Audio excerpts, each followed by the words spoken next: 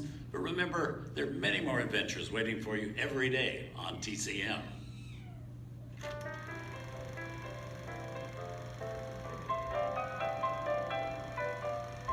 We didn't need dialogue. We had faces. Wait a minute. You ain't heard nothing yet. Step in time!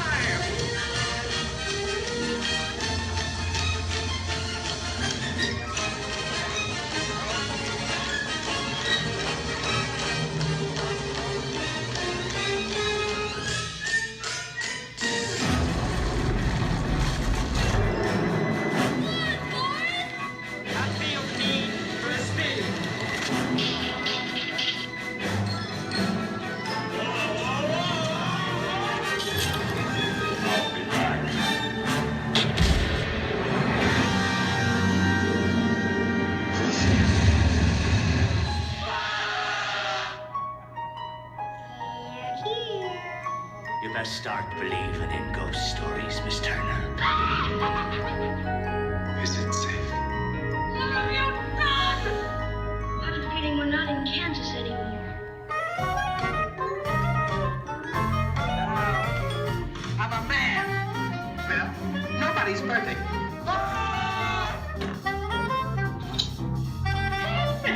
Shut up!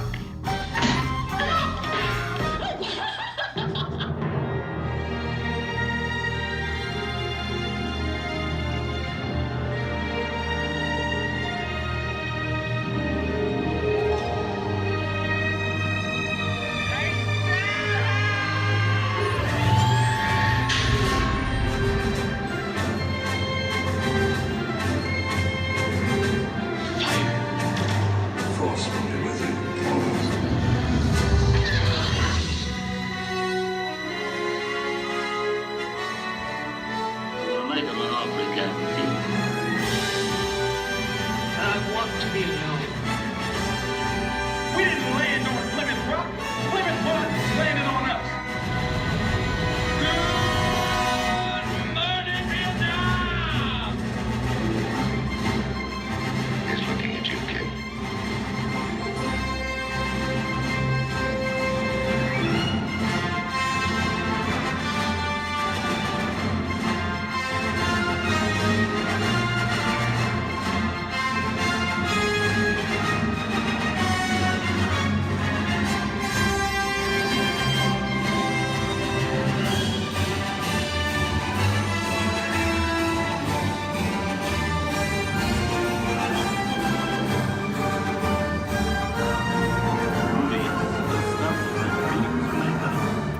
Enjoyed our ultimate celebration of classic movies, and remember, you can find many more beloved stories and legendary stars on Turner Classic Movies. On behalf of Disney's Hollywood Studios and Turner Classic Movies, we'd like to thank you for joining us on The Great Movie Ride.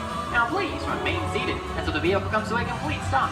Please take small children by the hand and gather your personal belongings. And once these doors have opened, rise dramatically to your feet and make a grand extension towards the rear of the vehicle.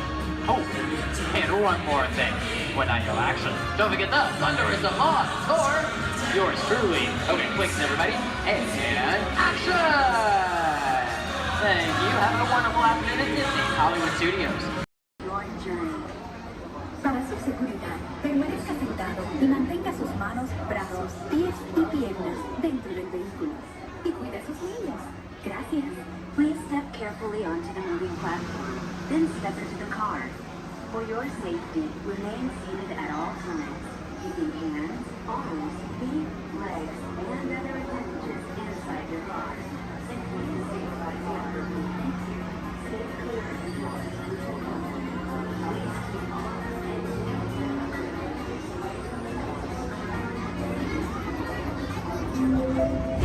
This is the TTA Blue Line, non-stop service around tomorrow.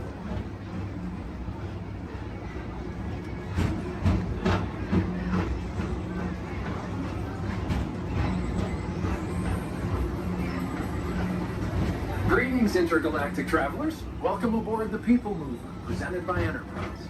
I'm Borak 5, your guide aboard this highway in the sky, the absolute best way to see Tomorrowland. And my stars, is there ever lots to see? From spacecraft to monster labs, there's really nothing like today in Tomorrowland. For your safety, if you have wings, jetpacks, or gravity polarizers, please do not take flight while on board. Thank you.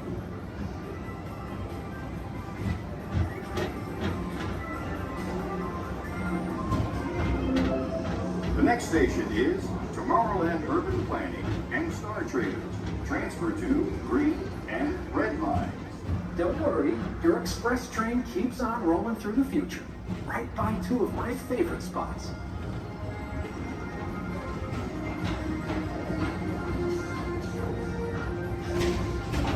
First up, Progress City, Walt Disney's amazing dream for a community of tomorrow. Did you know Progress City inspired Epcot and a lot of the visionary ideas throughout Walt Disney World? Look, there's even a tiny people mover. I wonder if there's a tiny board.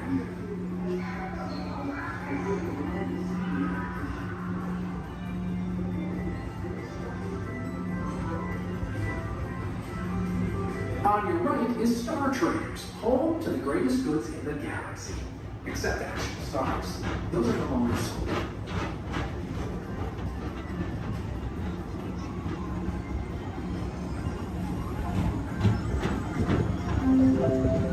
Now approaching Tomorrowland Speedway and Tron Light Cycle Run. I love a good circuit, and these are two of the best tracks of the cosmos for a bit of light, speedy competition.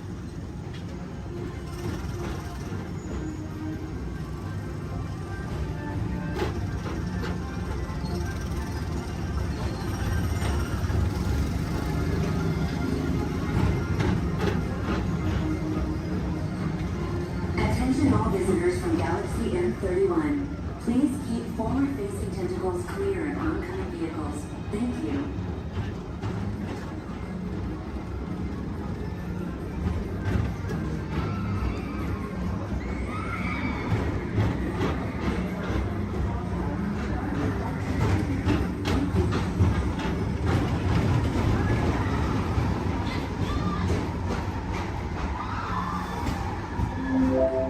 This is Starport 75.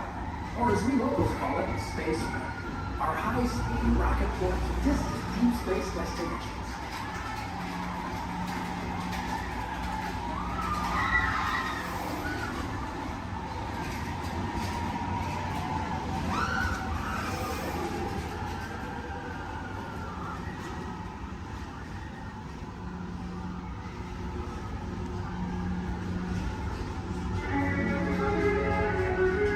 Let relaxation wash over you at the most refreshing retreat in the galaxy, the Coral Rooms of Pisces 7.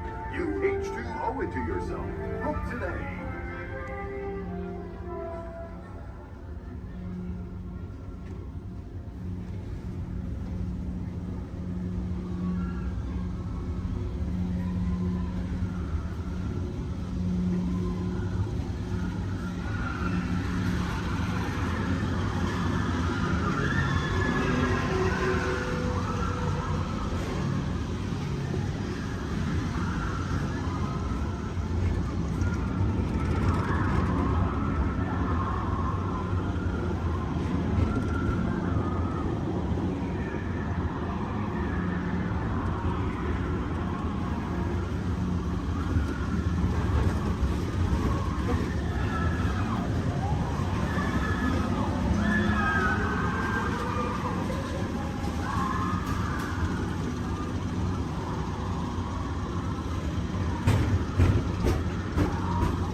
control tower to confirm your flight to the moon. Thank you.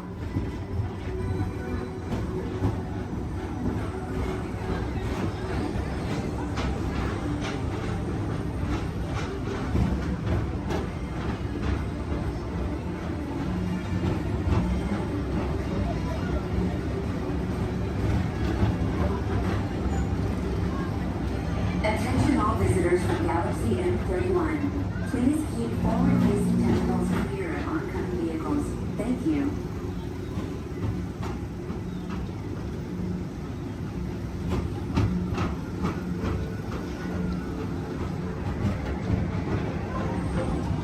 To your right is the Astro Orbiter, our celestial symbol of interplanetary harmony and fellowship. Hop aboard and launch high above Tomorrowland for a spin amongst the planets.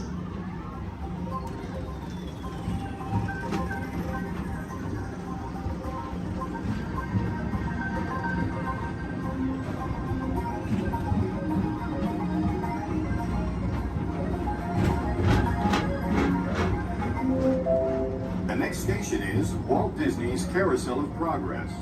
As usual, we'll keep moving ahead, and so does the carousel. Like progress itself, this theater never stops, inspiring new generations to dream of a great, big, beautiful tomorrow.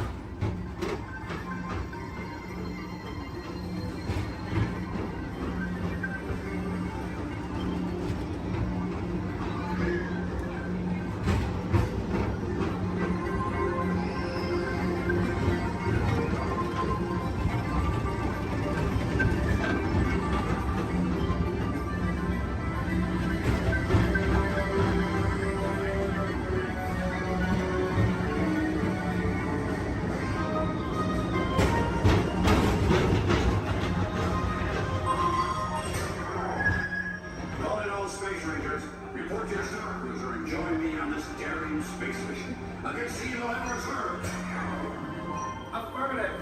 We run it, Buzz. You can count on us.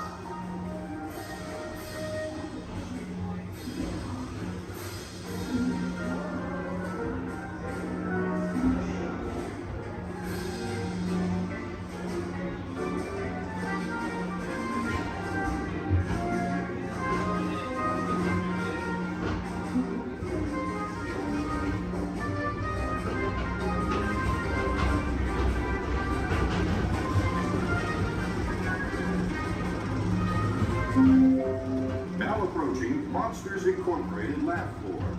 Mike Wazowski has brought in some real monsters of comedy. Whether you have one eye or nine, take the time to see this show.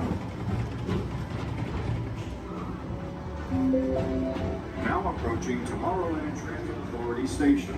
My fellow sentient life forms, our people mover journey has nearly come full orbit. Thanks for riding with us. It's been a pleasure to have you aboard. And even though we're concluding, this is always my favorite part. Because now is the time. Now is the best time to go out and explore tomorrow. Today. See you in the future.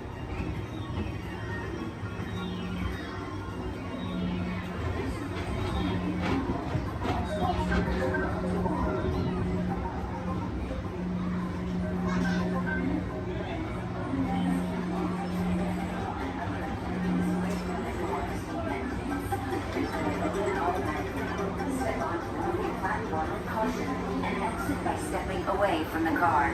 Thank you. Please keep arms and...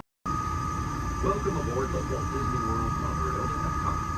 For those of you standing, please hold on to the handrails throughout our journey and stay clear of the door. For the comfort of others, no smoking, please. Thank you.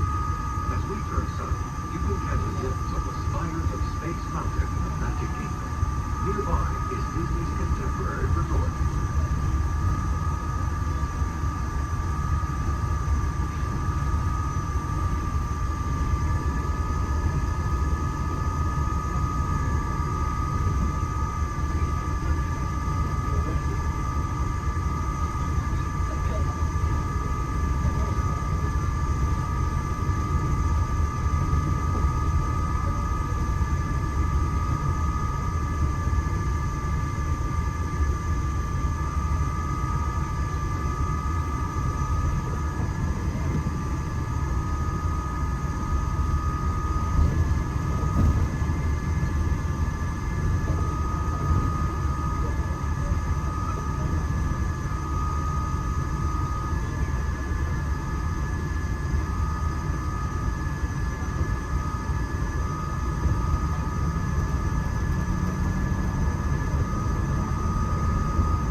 days are on the horizon near future. Whether it's rocketing back from a big battle with the Guardians of the Galaxy, or exploring a hungry city built on the power of blood, these worlds are sure to inspire. If you're looking for an exhilarating sensory thriller, step into Mission Space, where you and your flight crew can sign up for one of 2 out-of-this-world missions. And just next door is the new Space 220 restaurant, where you can eat adult and enjoy stellar dining in space. At Test Drive, you can experience the exhilaration of test driving a vehicle all on the fastest ride ever created for Walt Disney World. Across the booth is World Showcase, you'll find representatives from the postcards, making this a truly international experience. Some exciting new adventures from around the world are coming to France, Canada,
especially right now during our Year of a Million Dreams celebration.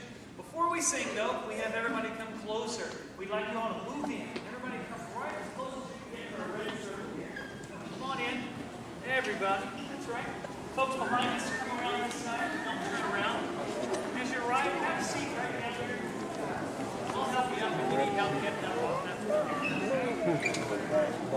You going to stay there, man? Still plenty of room for everybody.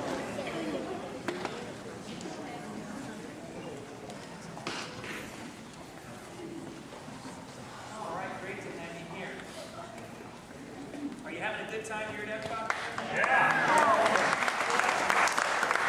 Continue on now. Here's an old song I think you'll recognize right away. Whoa, Susanna, won't you cry for me? For I come from Alabama with a banjo on my knee. How do you like our banjo?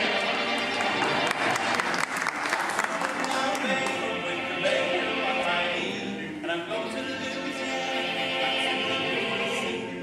Raining all night today.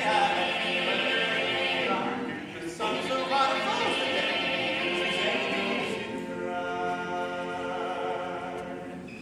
Whoa, Susanna, won't you cry for me? For I come from Alabama with my banjo on my knee. Singing on the Susanna, I do not find her in Spanish or but I'm getting married now. Susanna, don't you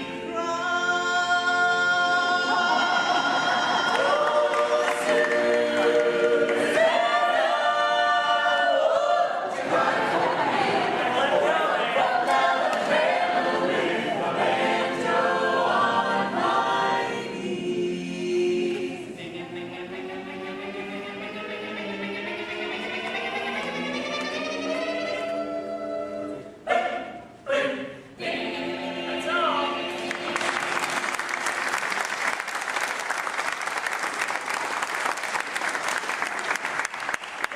Well, the members of this group, the Voices of Liberty, come from all over the country. We represent our home states very proudly. I'll let them tell you exactly what state they come from. Massachusetts, South Carolina. Maryland, California. Virginia, Iowa. Tennessee, Oregon. and I'm from Florida. Do we happen to have anybody visiting from outside the state of Florida with us today? Anybody from Florida?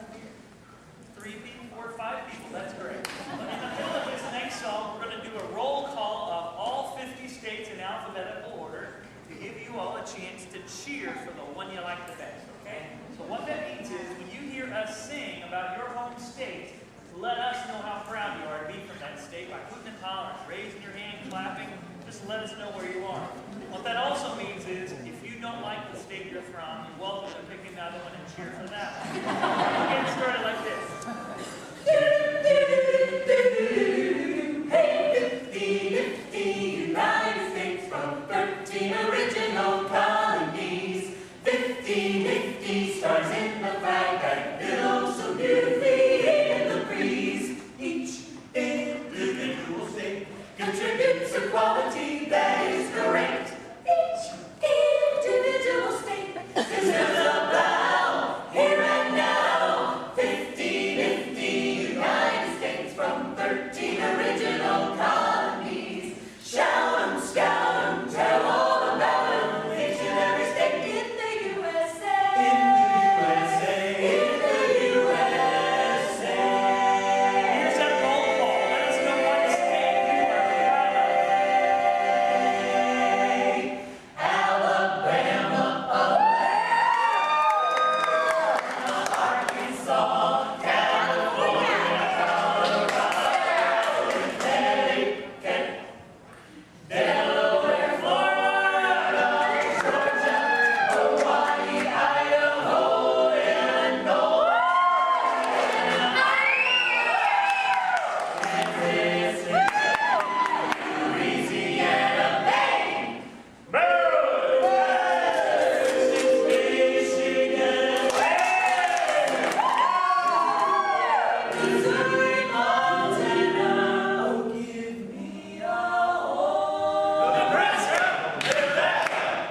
Virginia, Washington, West Virginia, Wisconsin,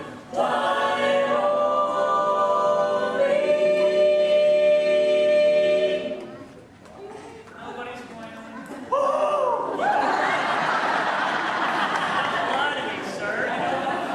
We've been singing this song for 25 years. We've never ever met anyone from Wyoming. If you're out working and you meet someone from Wyoming, send them right over here. North, south, east, west. In our cool, calculated, unbiased opinion, there's only one that's best. There's only one that's best. And if there's just one that's best, you tell us which one it is. Let's hear it. I think we have the wrong idea. The greatness of America is not in the individual communities. We're called the United States. Now that's abbreviated U.S. You put those two letters together and they spell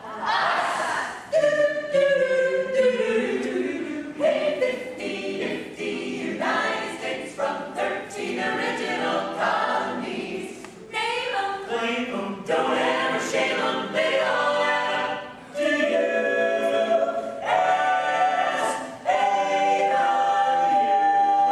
USA. I love the US of A. Hey!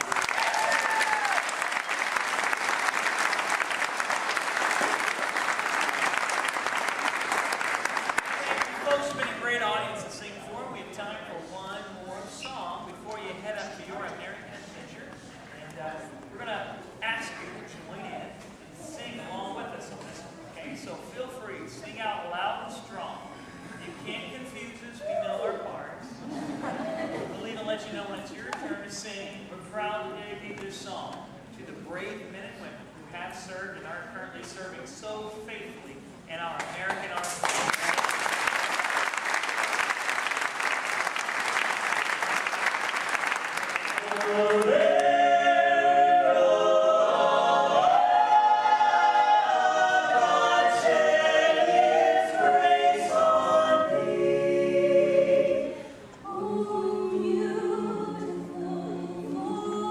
Spacious skies, forever waves of grace.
imagination, every picture tells a story. With imagination, we can relive the moments of our lives. Sand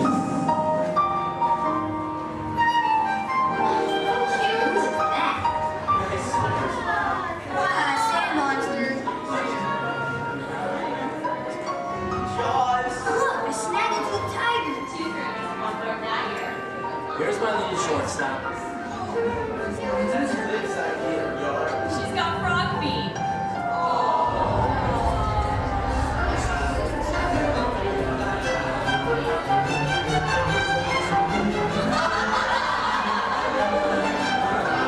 I think we should call this Jerry's picture.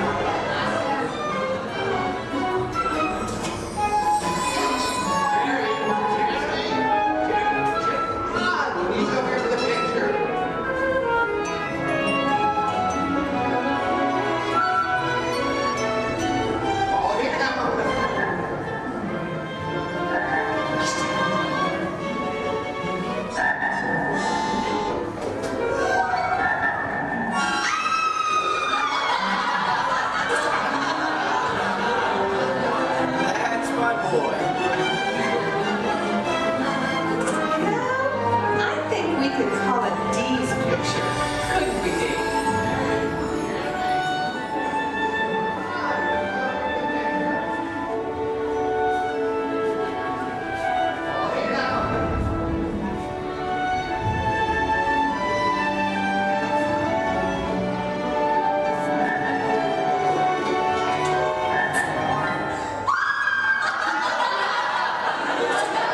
With imagination, we can relive the moments of our lives.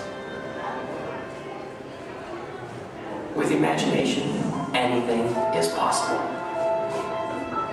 I'm gonna be a fireman just like my dad. It's Billy Cartwright stepping up to the plate. Bases are rolling on with a man. One, two, three, fresh to air it back.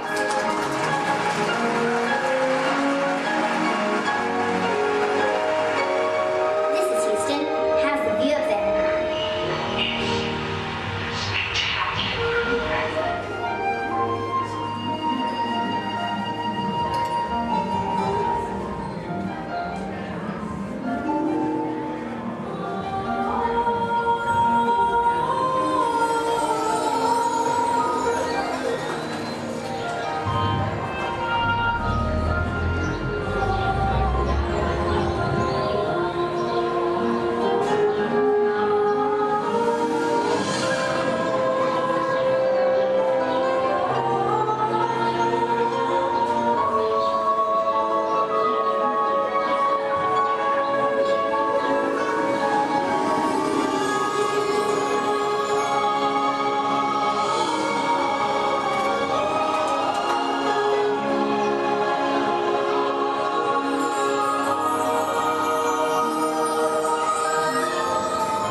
With imagination, anything is possible. Well, imagine that.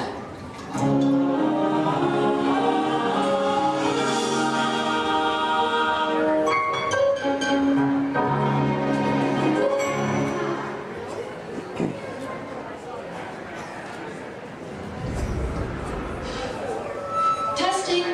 1, 2, 3. I don't think this. Is this thing on? I don't think this thing is on. Can anyone hear me? Good, you can hear me. Hi, everyone. I'm Christy Smithers, an assistant here at the Institute.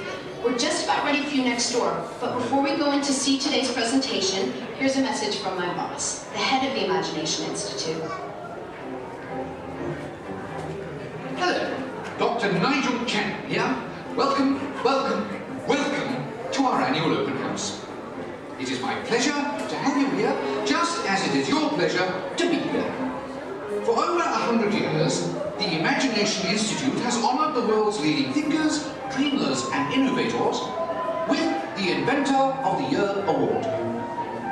This year's recipient, Professor Wayne Zielinski, holds patents on numerous unique, one-of-a-kind inventions, including the hands-free phone helmet, the hands-free personal grooming helmet, and his newest creation, the video camera helmet, which, if I'm not mistaken, is also hands-free. But what brought Professor Zielinski to our attention was not headwear, but his incredible shrinking and enlarging machine. Although he's had some small setbacks, he has demonstrated a truly enormous gift for imaginativeness. Today, before receiving his award, the good professor will demonstrate for us his latest inventions, all developed right here at the Institute.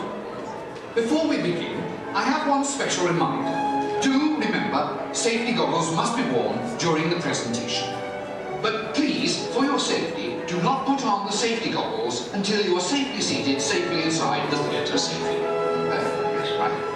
Now, please gather up your personal belongings and move all the way into the auditorium. See you in a few minutes.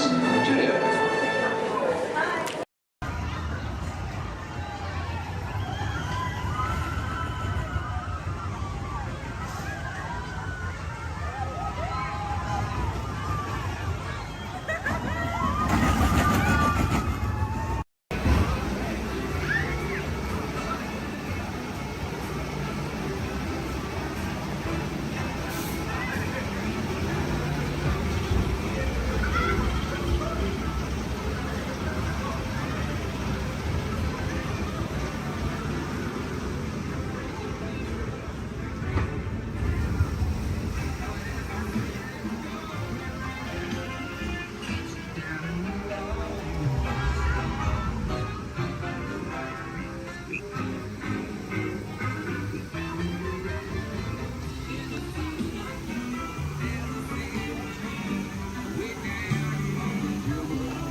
Come out, wherever you are!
There are musicians out here and they are cooking.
keep searching high and low. How low can I go?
These tiny musicians you found sure do bring the heat.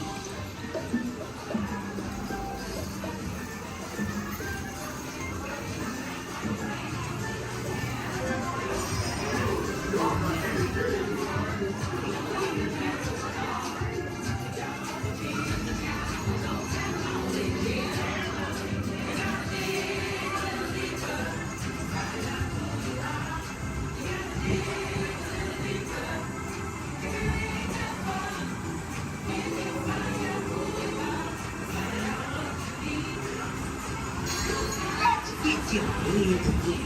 All the bigger you are, the bigger the splash will make.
Remember, this party wouldn't be what it is without you.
Look inside yourself.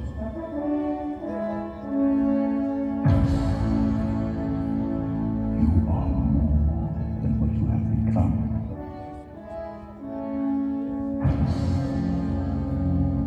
Remember who you are.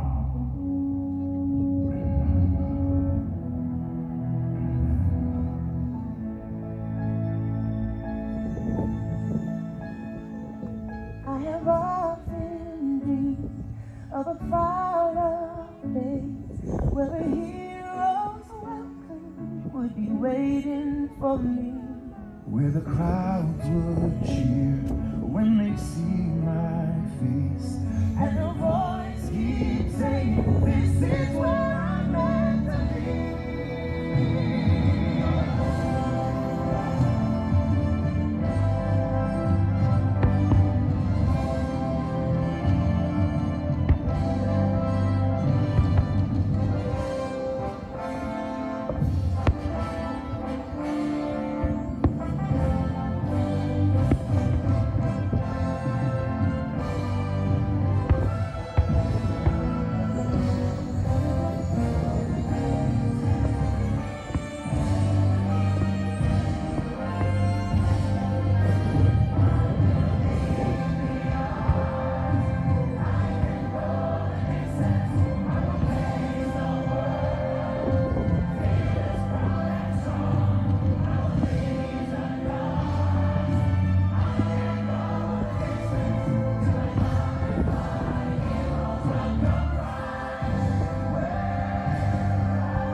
And so our journey comes to an end, but yours continues on.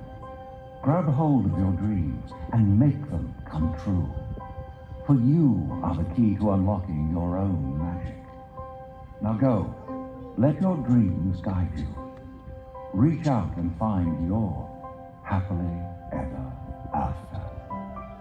The battles, the stories, the losses, and all the glory were changed by the way we live every day.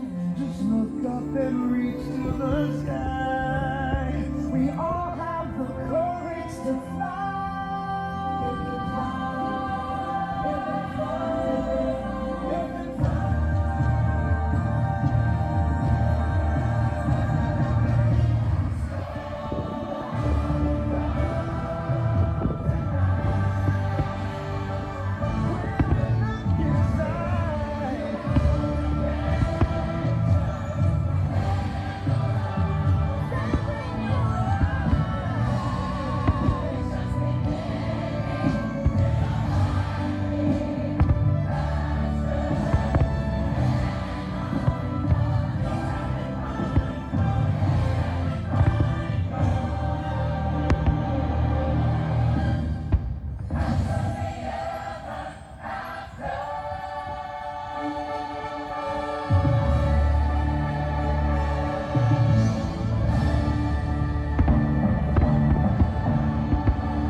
teacup comes to a stop, then walk to the nearest exit. Bye-bye.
I might be a classic, but I still got a spring in my step.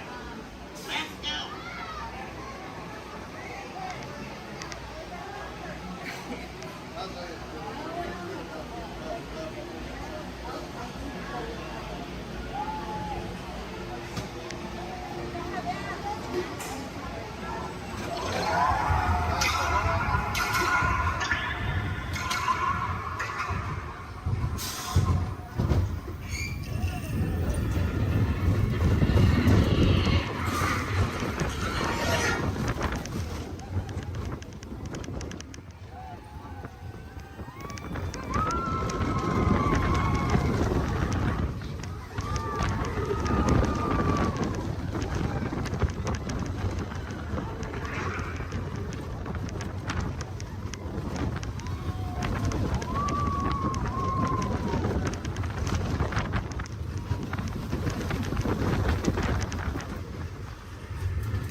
Now, please stay seated till we come to a complete stop. Remember to grab all your stuff and step out to your right. So long, pal. Star Tours announces the arrival of the Indoor Express. Once we've had a chance to service the Star Speeder, we'll begin our boarding procedures. Thank you.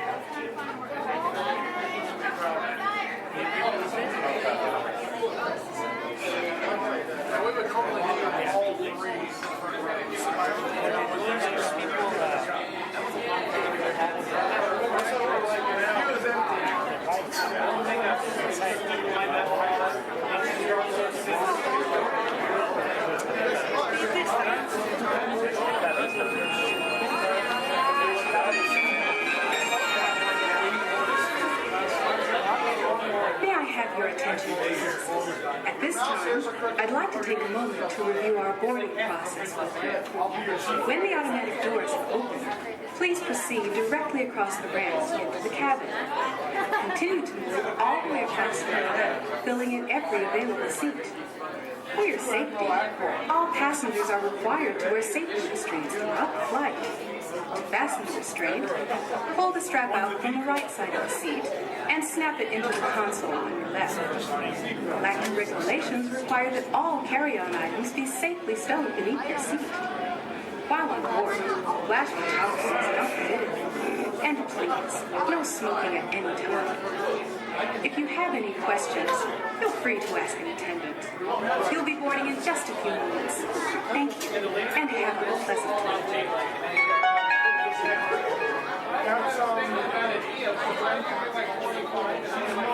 Welcome, Space Travelers, to the Indoor Express. My name is Eric, and I'll be assisting you this afternoon. Everybody's to let us know what we need to get done back on the road. Spoiler alert, 9 times out of 10, it's either body work or a transmission.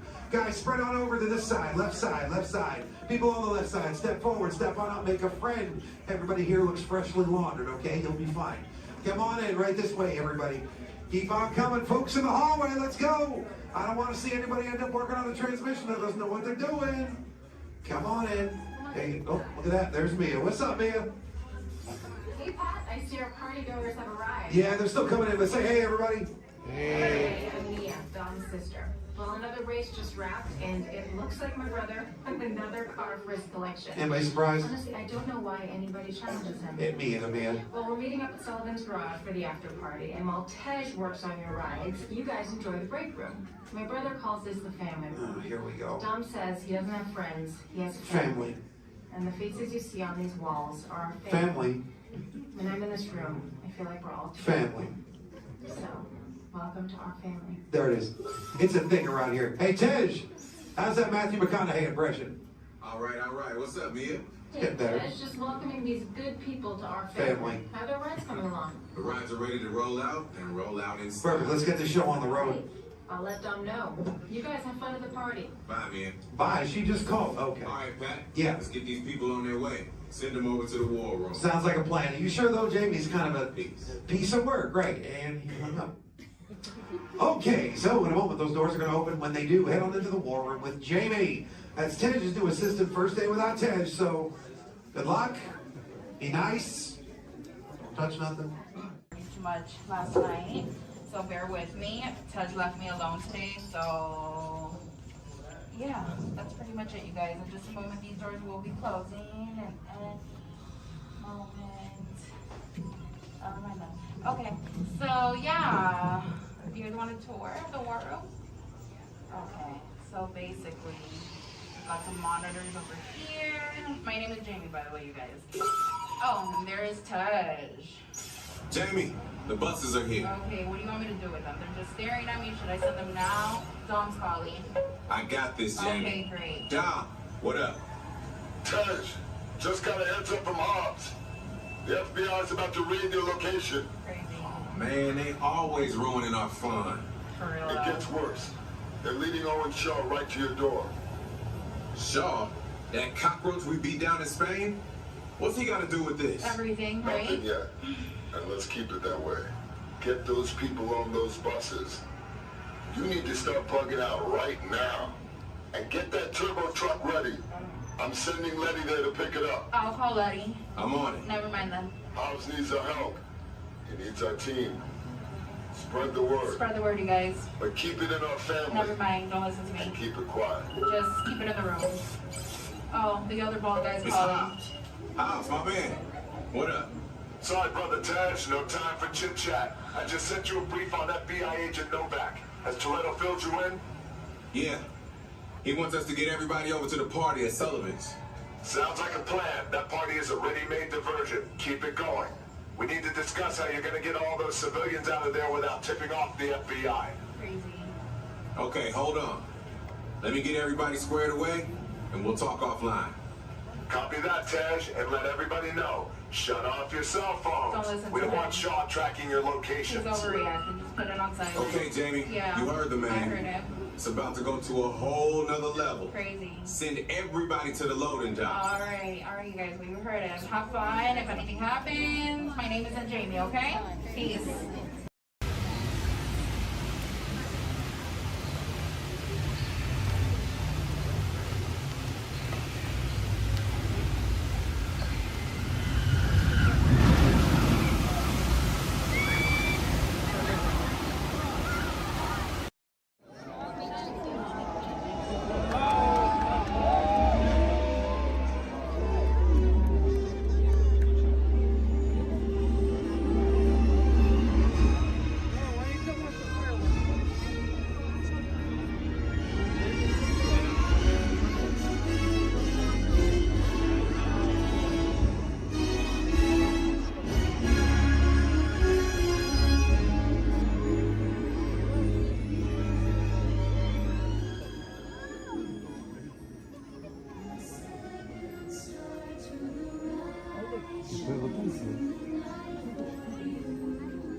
No, pero por dentro.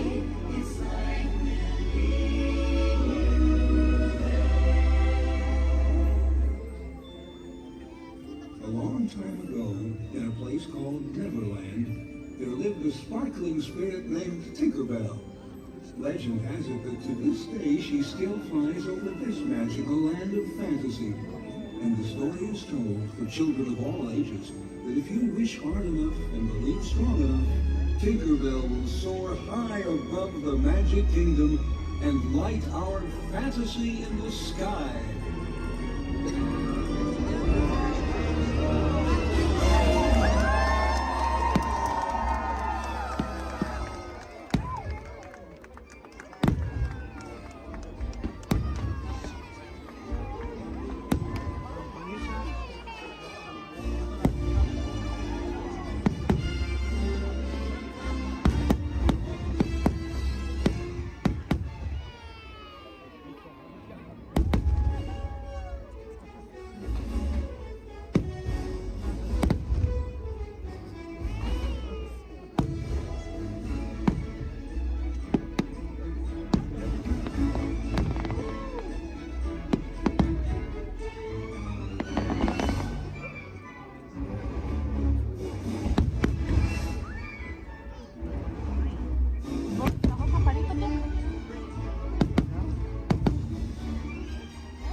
Did somebody say it's time?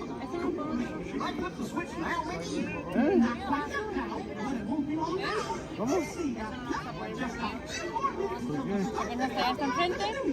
Oh, gosh, I can hardly wait. No, eso que es en el castillo, ahorita van a empezar a subir los monos.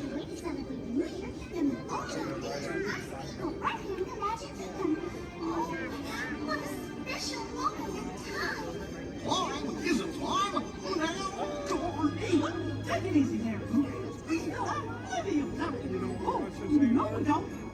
This is it. Start the countdown clock. All right, Mickey. Starting the countdown clock. Okay, everybody. It's time to start counting down to the new year. Are you ready? Okay, then. Here we go. 10, 9,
secret like dancing in the sky as much as we can.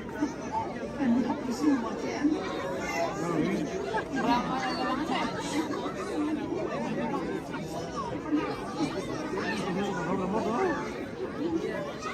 See you later.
remember to stay clear of the doors, which will open and close automatically. Enjoy your trip aboard the Metro liner. Para su seguridad, es muy recomendado que mantenga sus manos atrás, pies y pies dentro del camarote y cuide a sus niños. Gracias.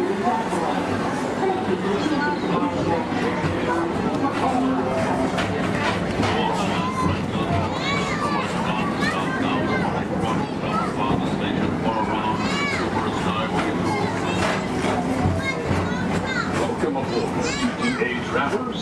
We hope you enjoyed Tomorrowland Transit Authority's Super Skyway.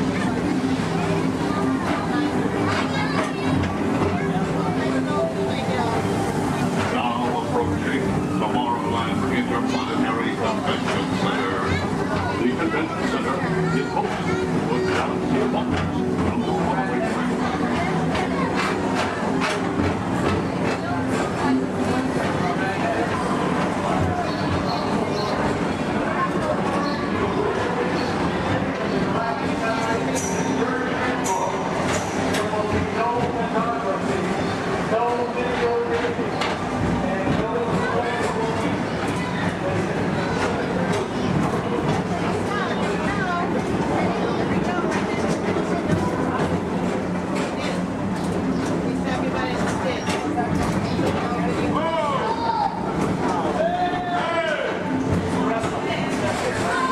The Tomorrowland Metro Retro Historical Society presents Walt Disney's 20th century vision for the future. This model city dared to dream the perfect community in which to work, live, and play.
Galaxy M31. Please keep forward-facing tentacles clear of oncoming Metroliner vehicles. Thank you.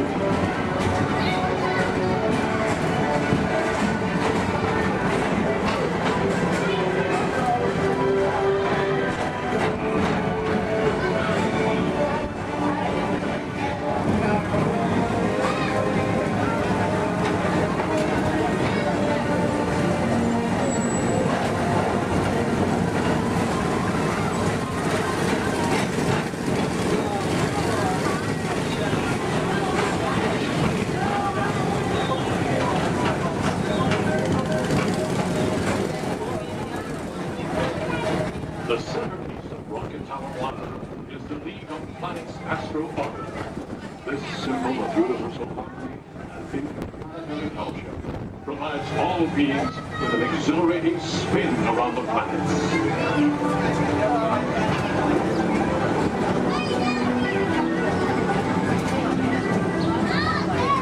Remember, Blue Line passengers, for all your future travel needs, the TTA services all of Tomorrowland's outlying areas, including the personal rocket ship docking lot, and of course, perfect parking, the latest upgrade. Paging Mr. Morrow, Mr. Tom Morrow. Your party with Saturn has arrived. Please give them a ring. Now approaching Walt Disney's Carousel of Progress.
Rejoin us and believe in the promise of tomorrow.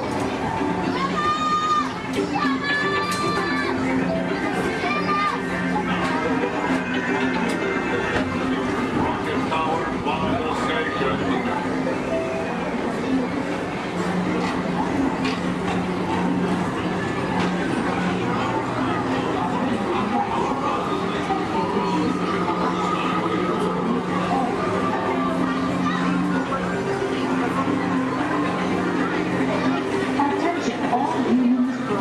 Intergalactic beings.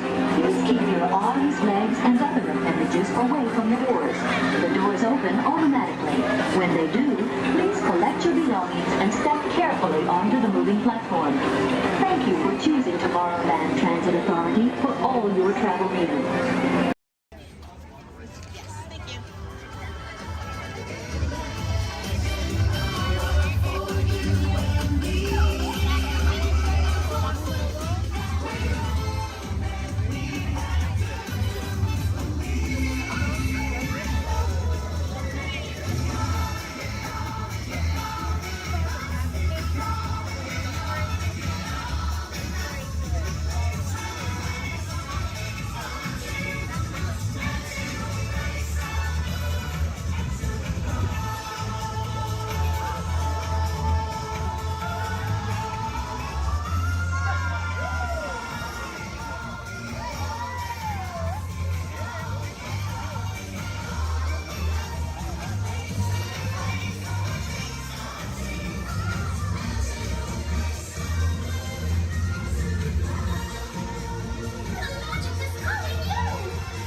to see one.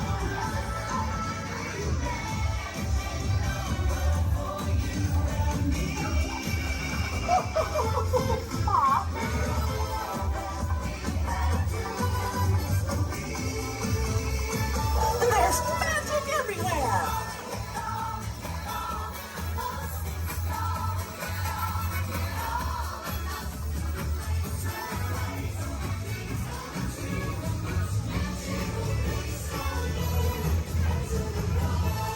It's time to celebrate.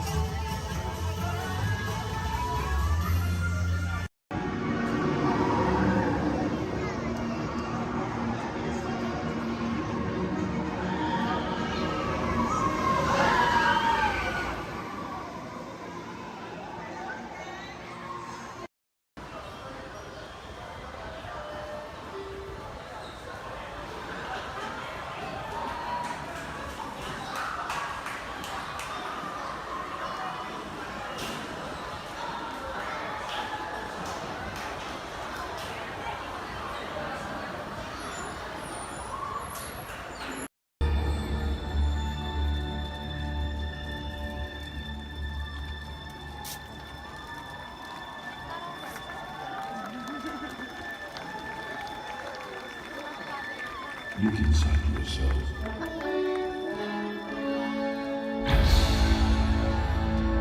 You are more than what you have become.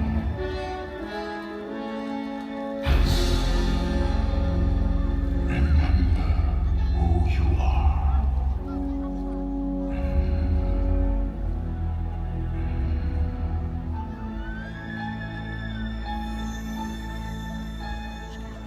I have often dreamed of a far-off place where the heroes would be waiting for me, where the crowds would cheer when they see my face, and a voice keeps saying, "This is where I'm meant to be."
And so our journey comes to an end, but yours continues on. Grab hold of your dreams and make them come true. For you are the key to unlocking your own magic. Now go, let your dreams guide you.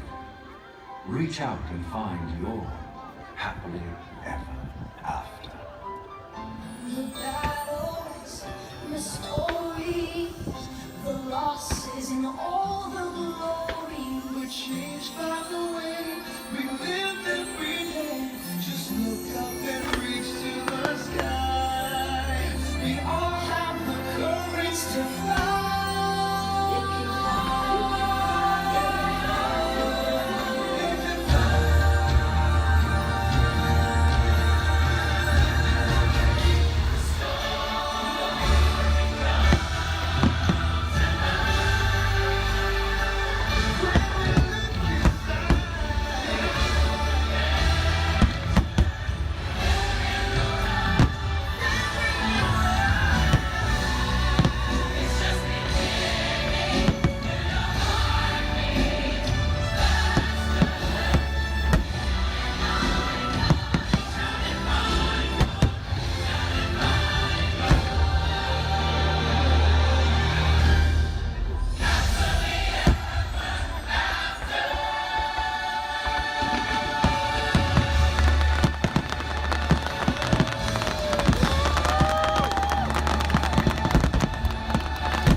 all ages. Thank you for joining us this evening for our nighttime spectacular, Happily Ever After.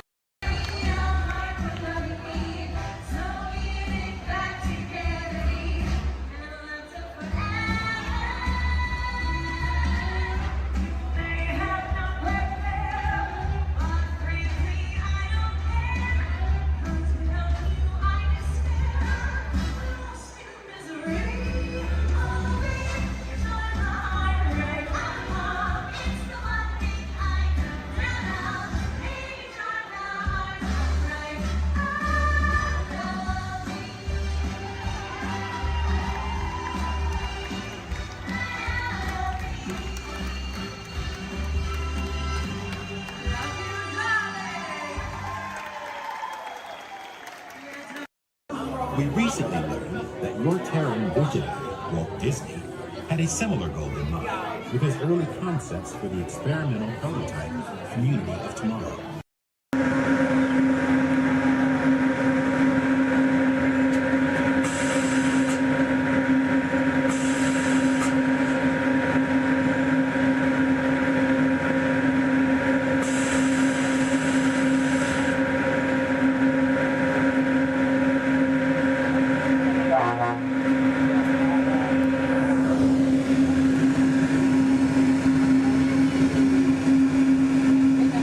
Hello, everyone. Welcome aboard the Disneyland monorail.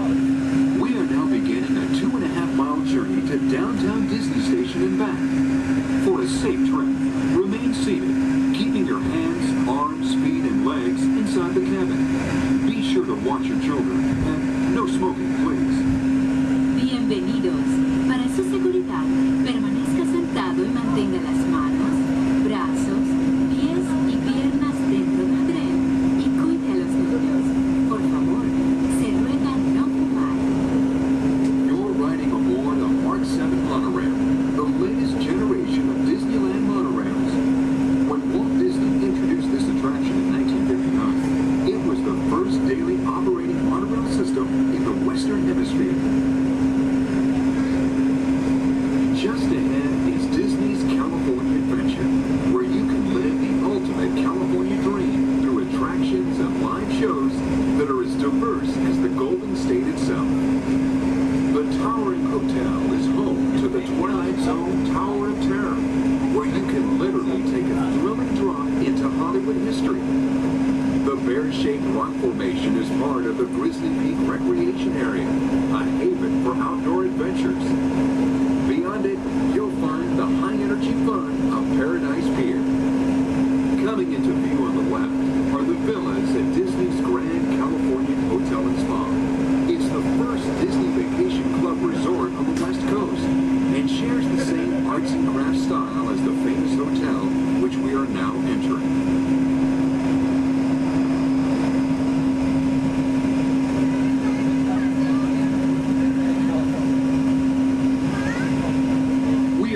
Arriving at Downtown Disney Station, gateway to the Downtown Disney District and the Disneyland Resort Hotels.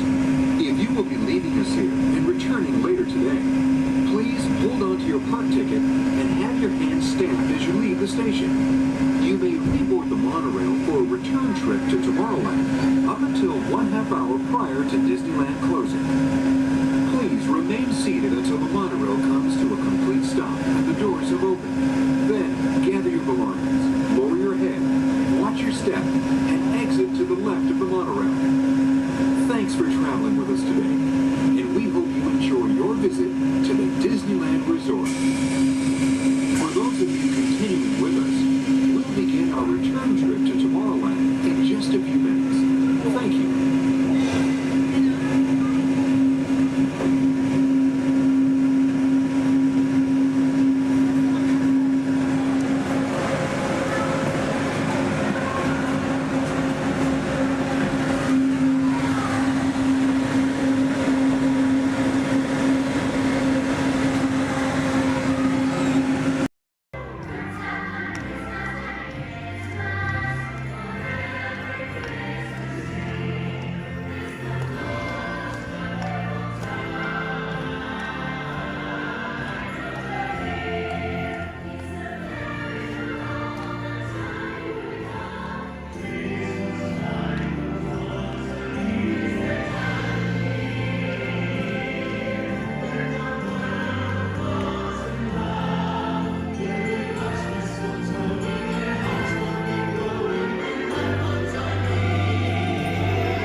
just like a fairy tale. We really are living happily ever after.